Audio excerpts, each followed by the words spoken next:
कहते हैं कि इंसान जब भी गुस्से में होता है तो उसके दिमाग पर शैतान हावी हो जाता है और इंसान जब भी गुस्से में कोई कदम उठाता है तो हमेशा उसको बर्बादी की तरफ ही लेकर जाता है, जो ना उसके लिए फ़ायदेमंद होता है और ना ही उसके अपनों के लिए। आज की कहानी में भी बिल्कुल ऐसा ही होता है, जिसकी वजह से एक नहीं बल्कि तीन लोग हमेशा के लिए इस दुनिया को छोड़कर चले जाते हैं, बल्कि उसके बाद कई और लोगों की ज़िंदगियां भी तबाह और बर्बाद हो जाती है। लेकिन इसकी असलियत जब लोगों को मालूम चलता है तो हर किसी के पैरों तले से ज़मीन खिसक जाती है।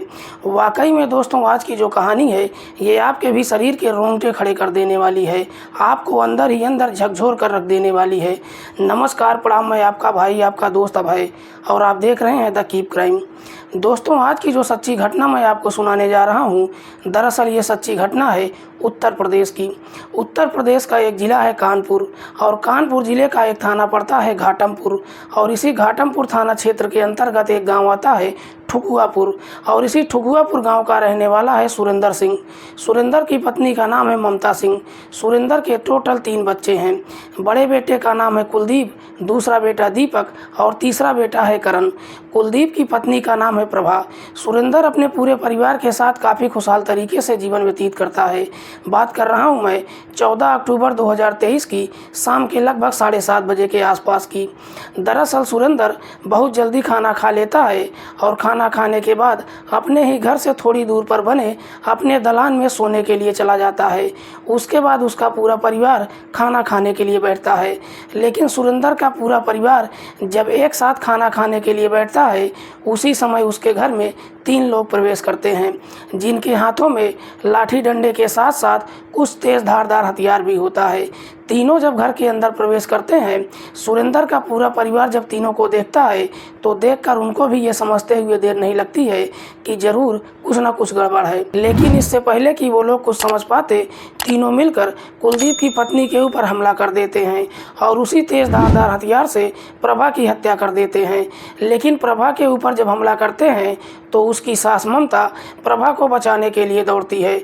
ममता जब अपनी बहू को बचाने के लिए आती है तो वो तीनों मिलकर ममता को भी पकड़ लेते हैं और उसी तेज़ धारदार हथियार से ममता की भी हत्या कर देते हैं। ममता और उसकी बहू जब इस दुनिया को छोड़कर चले जाते हैं तो उन तीनों को अपनी नज़रों के सामने जब कुलदीप देखता है तो डर के मारे कांपने लगता है। असल कुलदीप उन तीनों से अपनी ज़िंदगी की रहम की भीख मांगने लगता है। वो तीनों कुलदीप से कहते हैं कि तुम डरो मत, हम तुमको जान से नहीं मारेंगे, बल्कि हम तुमको ऐसा बनाकर छोड़ेंगे कि तुमको ज़िंदगी भर अफसोस होगा कि तुमने बहुत ही गलत काम किया है। और आखिरकार तीनों मिलकर उसी तेज़ धारदार हथियार से कुलदीप के भी शरीर से उसके दोनों पैरों को काट कर अलग कर देते हैं। जब ये पूरा घटनाक्रम चल रहा था तो गांव के तमाम लोग छत पर खड़े होकर इस नज़ारे को देख रहे थे, लेकिन किसी के अंदर भी इतनी हिम्मत नहीं हो रही थी कि उनका भी बचाव कर सके। वो तीनों जैसे ही घर के अंदर प्रवेश किए थे, अपना काम करने के बाद तीनों के तीनों मौके से फरार हो जाते हैं।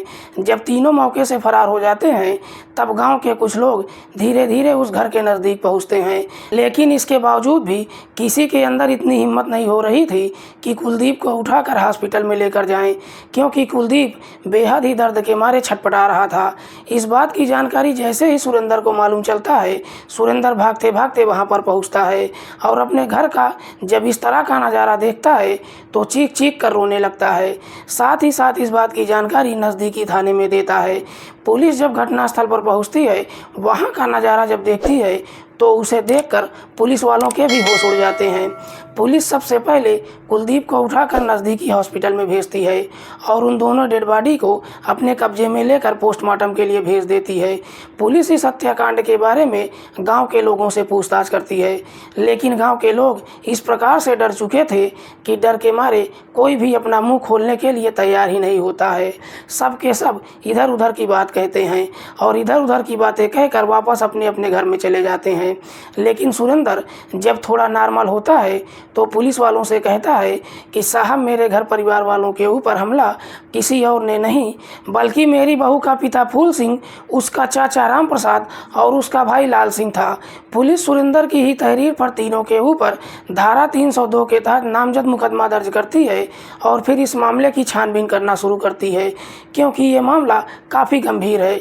इसीलिए पुलिस भी काफ़ी तेज़ी से हरकत में आती है। पुलिस इन तीनों की तलाश करते हुए सबसे पहले इनके घर पर जाती है तो मालूम चलता है कि तीनों अपना घर छोड़कर फरार हो चुके हैं। पुलिस भी आखिरकार अपनी जिद पर आ जाती है और आखिरकार कड़ी मशक्क़त के बाद अगली ही सुबह इन तीनों को अपनी हिरासत में लेकर थाने पहुंच जाती है और फिर इन तीनों से इस हत्याकांड के बारे में पूछताछ करती है।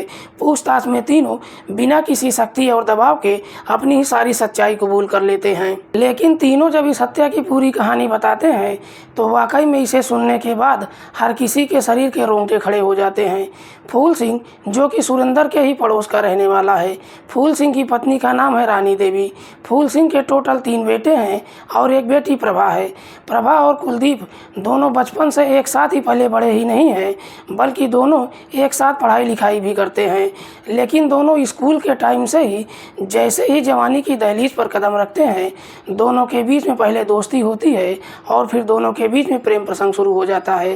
प्रभा और कुलदीप के बीच में जब प्रेम प्रसंग शुरू हो जाता है पहले तो इस बात की जानकारी किसी को मालूम नहीं चलता है और दोनों अक्सर एक दूसरे से मुलाकात भी करते हैं। लेकिन जैसे ही कुछ महीने का समय गुजरता है आखिरकार इस बात की जानकारी कुलदीप के साथ साथ प्रभा के घर परिवार वालों को भी मालूम चल जाता है। लेकिन प्रभा के पिता फूल सिंह को जब मालूम चलता है तो गुस्से के मारे आग बबूला हो जाता है और अपनी बच्ची के ऊपर पाबंदी लगा देता है। प्रभा का घर से बाहर आना जाना भी बंद करवा देता है और उसके ऊपर अपनी पत्नी को निगरानी रखने के लिए बोल देता है। लेकिन दोस्तों, आपको तो पता ही है कि प्यार और मोहब्बत में जितनी भी पाबंदियां लगाई जाती हैं प्यार उतना ही गहरा होता चला जाता है। कुछ ऐसी ही कंडीशन प्रभा और कुलदीप के साथ भी होता है। दोनों एक दूसरे से मिल तो नहीं पाते हैं लेकिन प्रभा और कुलदीप अक्सर फ़ोन के माध्यम से बातचीत करते रहते हैं। लेकिन कुलदीप के घर परिवार वालों को जब मालूम चलता है तो सुरेंद्र कुलदीप से पूछताछ करता है तो कुलदीप भी प्रभा के बारे में सारी सच्चाई बता देता है। कुलदीप कहता है कि मैं प्रभा से बेइंतहा मोहब्बत करता हूं और मैं उससे शादी भी करना चाहता हूं। हालांकि कुलदीप के घर परिवार वाले शादी की मंजूरी दे देते हैं लेकिन प्रभा के पिता फूल सिंह इस शादी की मंजूरी नहीं देता है, जिसकी वजह से जनवरी 2022 में एक दिन जब मौका मिलता है तो कुलदीप प्रभा को लेकर घर से फरार हो जाता है और सीधे हरियाणा के गुड़गांव शहर में चला जाता है। गुड़गांव में ही कुलदीप का एक दोस्त होता है। अपने दोस्त के माध्यम से ही किराए का एक कमरा ले लेता है और फिर वहीं पर कुलदीप प्रभा से शादी कर लेता है। अपने दोस्त के माध्यम से ही दिल्ली शहर में एक नौकरी भी कर लेता है और प्रभा के साथ वहीं पर रहने लगता है। लेकिन प्रभा जैसे ही घर छोड़कर फरार होती है इस बात से उसका पिता फूल सिंह काफ़ी गुस्से में आ जाता है। फूल सिंह को लगता है कि दरअसल मैं अपनी बच्ची की वजह से समाज में किसी को भी मुंह दिखाने के लायक नहीं रह गया हूँ। इसीलिए फूल सिंह काफ़ी गुस्से में आ जाता है और 19 जनवरी 2022 को नज़दीकी थाने में जाकर कुलदीप के ऊपर अपनी बेटी को भगा ले जाने का मुकदमा दर्ज करवा देता है। पुलिस भी मुकदमा दर्ज कर लेती है और फिर कुलदीप को वापस घर बुलाने के लिए उसके घर वालों के ऊपर दबाव डालने लगती है। पुलिस जब कुलदीप के घर वालों के ऊपर दबाव डालना शुरू करती है तो आखिरकार कुलदीप भी मजबूर हो जाता है और प्रभा को लेकर वापस घर चला आता है। क्योंकि कुलदीप के ऊपर नामजद मुकदमा था इसीलिए कुलदीप जैसे ही गांव में पहुंचता है पुलिस उसको अपनी हिरासत में ले लेती है। लेकिन पुलिस जब कुलदीप को कोर्ट में पेश करती है, कोर्ट में जब प्रभा से पूछताछ किया जाता है तो प्रभा साफ साफ कह देती है कि मैंने कुलदीप से शादी कर लिया है। जज साहब जब प्रभा से पूछताछ करते हैं तो प्रभा कहती है कि मैं कुलदीप के साथ ही रहना चाहती हूँ। दरअसल प्रभा बालिग थी इसीलिए जज साहब भी प्रभा को कुलदीप के साथ रहने की इजाज़त दे देते हैं। उसके बाद प्रभा अपने पति के साथ अपने ससुराल में चली जाती है। प्रभा ससुराल तो चली जाती है लेकिन कुलदीप को फिर भी डर सताने लगता है कि शायद कुछ गड़बड़ ना हो जाए। इसीलिए कुलदीप फिर से प्रभा को लेकर दिल्ली शहर में चला जाता है और लगभग 1 साल तक दिल्ली में ही रहता है। 1 साल के बाद कुलदीप को एक बेटी हो जाती है जिसका नाम शालिनी रखता है। लेकिन उसकी बच्ची जैसे ही 6 महीने की हो जाती है, कुलदीप अपनी बच्ची का मुंडन कराने के लिए अपने घर परिवार वालों से बातचीत करता है। अपनी पत्नी और बच्ची को लेकर गांव चला आता है। 10 अक्टूबर 2023 को उसके घर में मुंडन का प्रोग्राम होता है जिसमें कुलदीप के सारे नाते रिश्तेदार भी पहुंचते हैं। लेकिन सुरेंद्र प्रभा के पिता फूल सिंह को अपने घर में दावत में नहीं बुलाता है, क्योंकि प्रभा ने जब कुलदीप से शादी किया था तो उसी वक्त ही फूल सिंह ने अपनी बेटी से सारा नाता ही तोड़ लिया था। लेकिन गांव वालों को जब दावत देता है और गांव वाले जब सुरेंद्र के घर दावत खाकर वापस जाते हैं तो रास्ते में तरह तरह की बातें करते हैं। उनकी बातें जब फूल सिंह सुनता है तो सुनकर काफ़ी गुस्से में आ जाता है। फूल सिंह उसी दिन ही सोच लेता है कि वो कुलदीप से बदला लेकर ही रहेगा। अब फूल सिंह कुलदीप से बदला लेने के लिए सबसे पहले अपने चाचा राम प्रसाद से बातचीत करता है, साथ ही साथ अपने भाई लाल सिंह से भी बातचीत करता है। वो दोनों भी इस काम को करने के लिए तैयार हो जाते हैं। उसके बाद फूल सिंह इस बात का इंतज़ार करने लगता है कि कब कुलदीप के घर से उसके सारे नाते रिश्तेदार वापस अपने अपने घर चले जाएं। आखिरकार 13 अक्टूबर 2023 को कुलदीप के सारे नाते रिश्तेदार वापस अपने घर के लिए चले जाते हैं। 14 अक्टूबर 2023 की शाम के लगभग 7:30 बजे के आसपास सुरेंद्र जब खाना खाकर अपने घर के बने दलान में सोने के लिए चला जाता है, उसके बाद सुरेंद्र का पूरा परिवार जब एक साथ खाना खाने के लिए बैठता है, उसी वक्त ही फूल सिंह, उसका चाचा राम प्रसाद और उसका भाई लाल सिंह तीनों अपने हाथों में हथियार लेकर सुरेंद्र के घर पर पहुंच जाते हैं।